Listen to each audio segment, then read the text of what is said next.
یعنی آپ دیکھیں کہ بے جسم، بے جان، بے سانس اشیاء یہ بھی جانتی ہیں کہ اللہ کے رسول تشریف لا رہے ہیں۔ رسول اللہ صلی اللہ علیہ وآلہ وسلم کے دیدار کے لیے انسان بھی بہتاب رہتے ہیں۔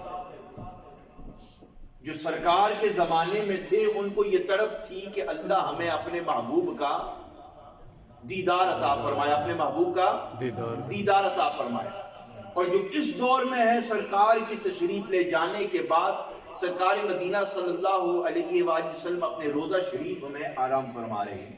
اس دور کے میں اور آپ جو کلمہ گو ہیں، اب بھی اس دور کے جو عاشق ہیں وہ چاہتے ہیں کہ ہماری قسمت کا ستارہ جاگ پڑے، موت سے پہلے پہلے رب اپنے یار کا دیدار عطا فرمائے۔ آپ بھی چاہتے ہیں، میں بھی چاہتا ہوں دنیا میں ہو جائے، قبر میں تو ہونا ہی ہونا ہے، لیکن سانس رکتے وقت ایک بار یار کی جھلک نصیب ہو جائے، یار کے مکھڑے کا دیدار نصیب ہو جائے، بیڑا ہی پار ہو جائے۔ سبحان اللہ۔ تفسیر میں آتا ہے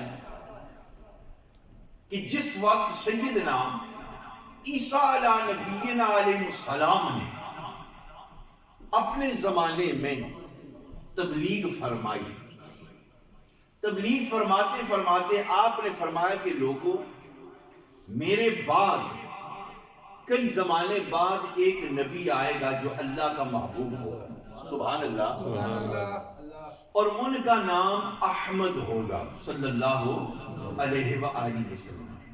یہ بات جس وقت آپ بیان فرما رہے تھے تو ایک سانپ پاس بیٹھ کر سن رہا تھا، ایک سانپ پاس بیٹھ کر سن رہا تھا، اور یہ سانپ پتہ ہے کون سا سانپ تھا؟ جو عیسیٰ علیہ السلام کے دور میں ان کی تبلیغ کی بات سن رہا تھا کہ سرکار مدینہ تشریف لائیں گے۔ یہ وہ سانپ ہے جو کئی عرصے کے بعد غار ثور میں جا کر حضرت ابوبکر صدیق کے پاؤں پر ڈس لگاتے ہیں، یہ وہ سانپ ہے۔ آپ نے یہ سنا ہے کہ سانپ تھا، لیکن شاید سنا ہو کہ وہ سانپ کب کا تھا، کہاں سے آیا تھا۔ جس وقت سرکار دو عالم صلی اللہ علیہ وسلم اپنے رفیق سیدنا ابوبکر صدیق کے ساتھ پہاڑی پہ چڑھ کر غار ثور میں داخل ہوتے ہیں، وہ سانپ جو عیسیٰ نبی علیہ السلام کے زمانے کا تھا وہ ابوبکر صدیق کے ایڑی کو ڈستا ہے، سامنے آ جاتا ہے۔ ڈسنے کے بعد سانپ نے اللہ کی بارگاہ میں التجا کی، یا رب مجھے بولنے کا موقع عطا فرما، میں اپنی بات پیش کرنا چاہتا ہوں۔ سرکار مدینہ کے سامنے پتھر ہو، دریا ہو، سمندر ہو، درخت ہو، ہر بے جان چیز کو رب طاقت گفتگو عطا فرما دیتا ہے، کیونکہ سرکار ہر چیز کی بولی جانتے بھی ہیں، سمجھتے بھی ہیں، پہچانتے بھی ہیں۔ پیار سے کہتے سبحان اللہ۔ سانپ حاضر خدمت ہو کر عرض کرنے لگا، یا رسول اللہ صلی اللہ علیہ وسلم،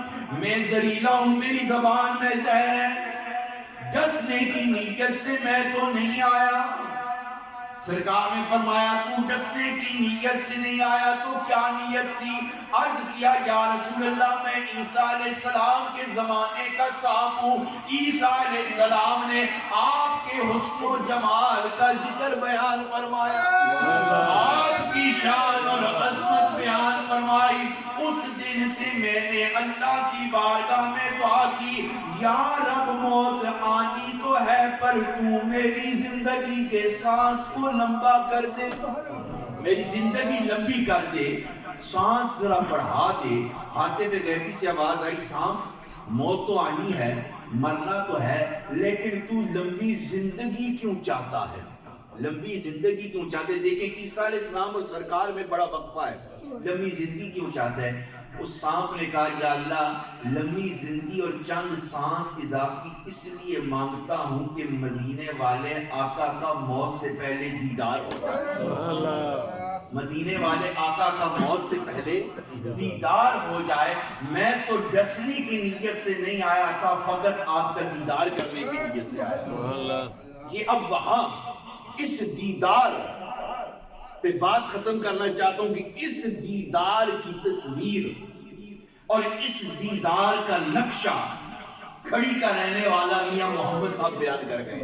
کہتے سبحان اللہ. آپ کا ذوق ہوگا تو پھر میں آپ کو سنا دوں گا, آپ ساتھ دیں گے تو بات سنیں گے, کیونکہ پھر وہ اس بابے نے, کھڑی کے رہنے والے بابے نے عشق کی بات اتنی آسان کر دی کہ ہر بندہ سمجھ جاتا ہے, وہ چاہے اس علاقے کا ہو کہ یہ دنیا کی کسی خطے کا بھی ہو.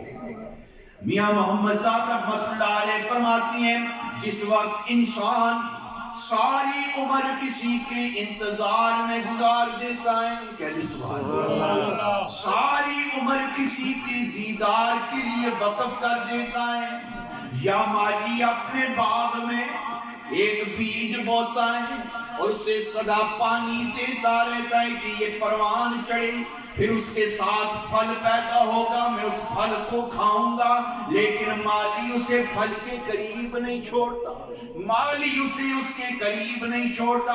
اسی طرح پیر اپنے مرید کی تربیت کرتا ہے, اسے پروان چڑھاتا ہے, اسے کسی مقام پر لے جاتا ہے. اسی طرح ماں باپ اپنی بیٹی یا بیٹی کی تربیت کرتے ہیں, انہیں کسی مقام پر لے جاتے ہیں. انسان جس ہستی سے, یا مرید اپنے مرشد سے, یا اولاد اپنے ماں باپ سے, یا مالی اپنے باغ کے پھل سے پیار کرے, تیاری کرے, پروان چڑھ جائے, پھر اس کی طلب ہوتی ہے کہ ساری عمر میں نے انتظار میں گزار دی ہے, اب ایک جھلک نصیب ہو جائے. اس بات کو میاں محمد صاحب رحمت اللہ علیہ یوں بیان فرماتے ہیں آسے آسے عمر گزاری ساری, آسے آسے عمر گزاری ساری, تخار جلے ہزاراں مالی باغ نی ویکھن دیندا, تے جد آیاں بہاراں مالی باغ نی ویکھن دیندا, تے جد آیاں بہاراں. Allah subhanahu wa ta'ala has blessed Rasulullah sallallahu